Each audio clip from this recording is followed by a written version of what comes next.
Peace. This is Wise Words Media back at y'all for another round. And yep, you see it. Orange and blue skies. The New York Knicks are officially Eastern Conference champions for the first time in 27 years. Yo, I got bags under my eyes. I couldn't sleep. I was excited, man, up all night.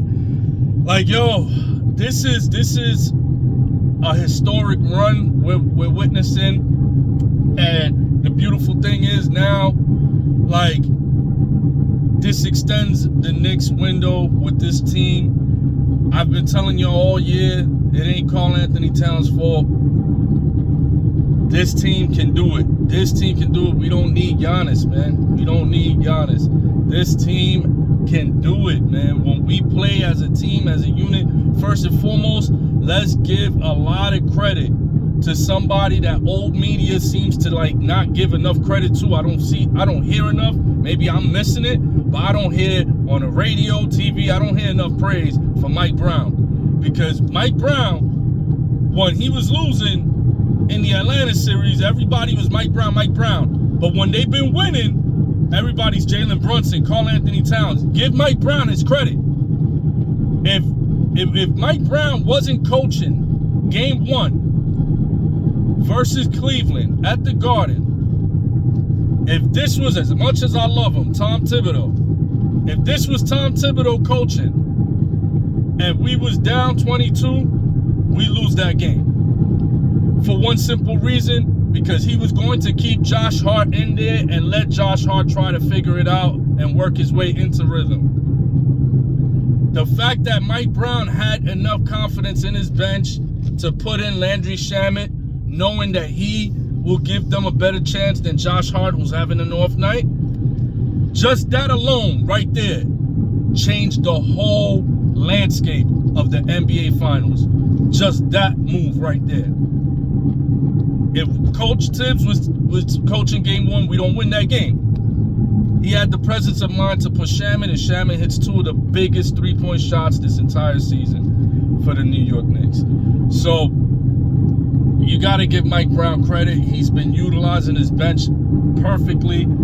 He's been masterful. You see that these guys, they play in the fourth quarter with fresh legs. They're sprinting up and down the court. Like, while these other teams are in grueling 7-game series and you know their body's going through much wear and tear, these Knicks players are getting a lot of rest. Got to give them credit for that, man. Also, major credit goes to the dumbest organization in the NBA today, the Cleveland Cavaliers.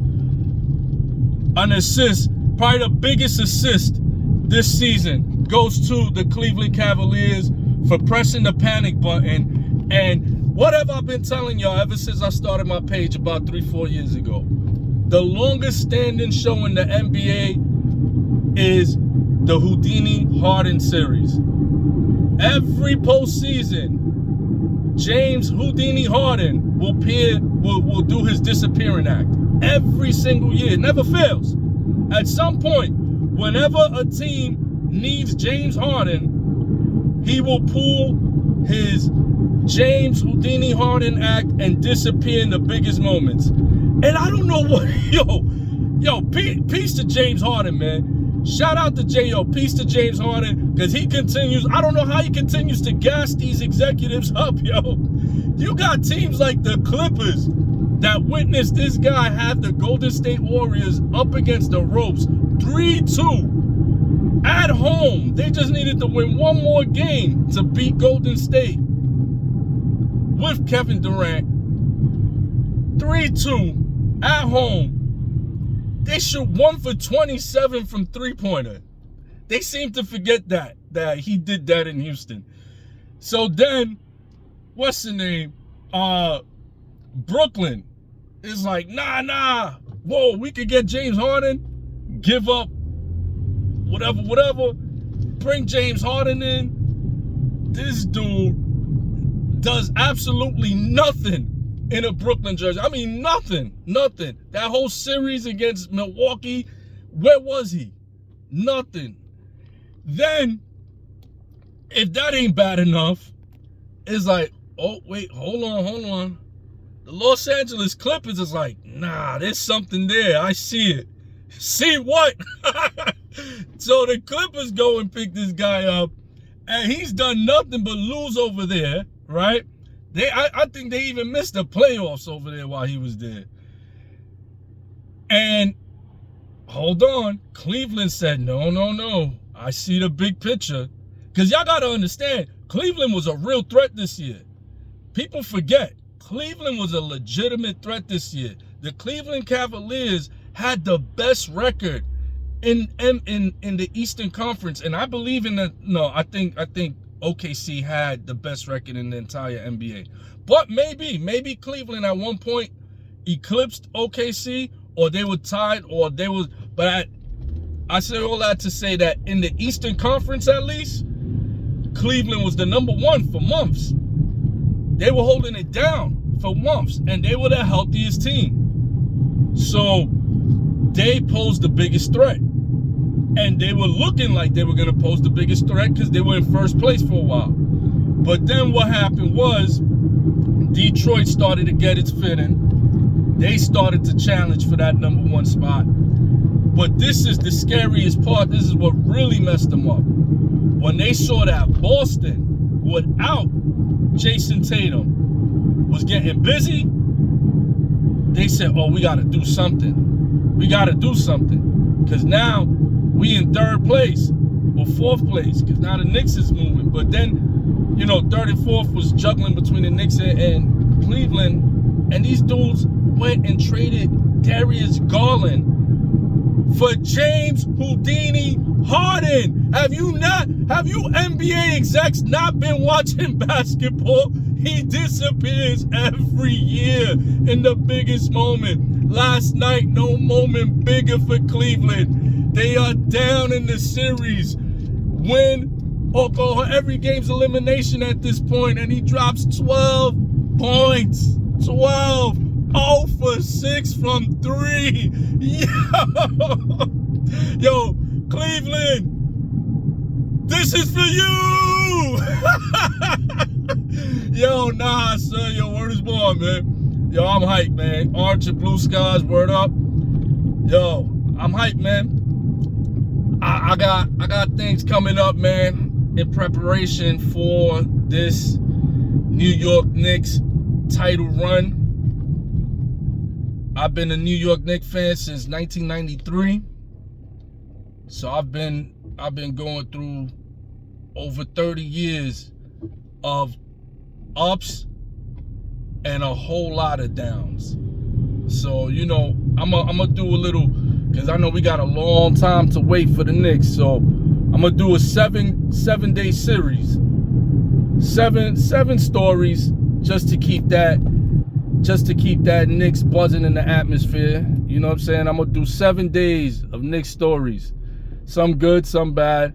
But, you know, just 7 days to just commemorate, like, this little run we going through right now, man. So years later, we could watch things like this and just remember this time that we were there and we was experiencing one of the greatest moments in franchise history, man. This run right here is special. But yeah, I mean, guys like Jalen Brunson, Josh Hart, Bridges brought it, man. Bridges brought it, shooting like 70% out here. Bridges brought it, man. You know, peace to Bridges. He brought it because, you know, we rightfully were disappointed with him. But peace to him. He said, yo, I got y'all. Just hold on. I'm gonna get this thing sorted. I'm gonna get it together. And he sure did, man. He showed up. Peace to Bridges. Everything with that whole situation with the draft picks, water under the bridge right now. We moving forward. Peace to him. Keep doing your thing. Josh Hart remains the Hart. You know, aptly named because he remains the Hart, man. When he was playing terrible game one, he was cheering. He was one of the happiest, cheering. One of the most motivating on the bench.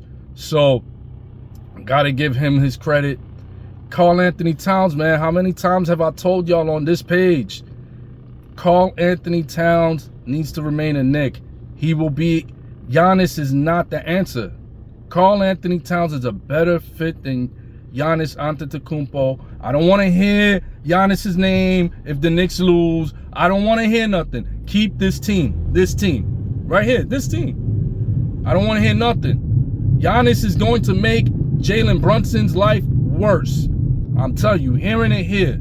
You're hearing it here. If Giannis comes to the Knicks, Giannis is not a three-point threat. So teams will leave him shooting, and the center or power forward or whatever is going to stay in the middle of in the paint. And that is going to clog the lane for Jalen Brunson. See, with Karl Anthony Towns, defenses can't do that. They have to go out there. They have to put a hand in Karl Towns' face. And sometimes they don't. And you see that they stay in the paint. And guess what? You see Karl Anthony Towns wide open. And yes, vast majority of the time, those things go cash money. You know what I'm saying? Cash app. Bang. So you can't leave Towns open. So, you know, after like one or two of those, they make adjustments. Big man starts coming outside to defend Towns on the three-point line. And guess what's open? All that paint. All that paint, man. And that's when Jalen Brunson gets to eat in the paint easily. It's a better fit. It's a better fit, man. Karl Anthony Towns, peace to him, man. He brought it also. I mean, from that point center position, distributing the ball, facilitating, like he's played tremendous, man. And Jalen Brunson, no wonder. Yo, I found that not too long ago. Jalen Brunson's Jamaican. Makes all the sense in the world, man. Little warrior, Badman. Yo, little warrior, man. Little warrior from the yard. That's why he don't smile.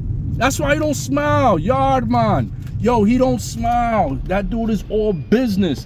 And I'm like, I'm sorry. Oh, okay, now I'm starting to get it. That's it. Yo, peace to Brunson, man. Brunson, nobody is better. Nobody's more deserving of this situation than Jalen Brunson, man. The media laughed at him. They said, oh, he should not. You know, this is a guy who won a championship in college and was a second-round pick. And they told him when he left Dallas, media mocked him, said, oh, the Knicks paid too much. They laughed at it. They said the Knicks got gypped. He's never going to amount to nothing. And even as he continued to excel and continue to do his thing, they still said that, you know, they were still doubting him. And you know what's crazy? Wild thing is, right? I'm telling my man this the other day. Like, I'm sitting there watching the NBA Finals, right? I mean, the playoffs, right? And you got LeBron James all up in the commercials for the playoffs. And all you see is LeBron's face. All you see is, you know what I'm saying? Who else they had? They had Luka. They had all these other dudes' faces, right? And not one time in that commercial for the NBA playoffs, the one with Ludacris, not one time do they have Jalen Brunson's face in that commercial. How disrespectful is that? So, you know what? This is Jalen Brunson's the ultimate underdog story. No way. No way. If you love a great underdog story, somebody who's willing and deserve it, blue collar, fought and worked hard for everything he's got, left $100 million on the table so that the Knicks could sign guys like OG, Hart, stuff. Who does that? Only person I've ever known do something like that of a superstar magnitude is Tom Brady. So look at the type of company he's keeping. But yeah, man, let's go Knicks. Like I said, I'm gonna have like 7 days of Knicks stories just to walk us through, you know, just to walk us up to that day. And once we get to game day, let's go. Handle business, 4 more wins. And then they're gonna have to call the National Guard in, because the town is going to go crazy. I'm Watch for Wise Words Media. Peace.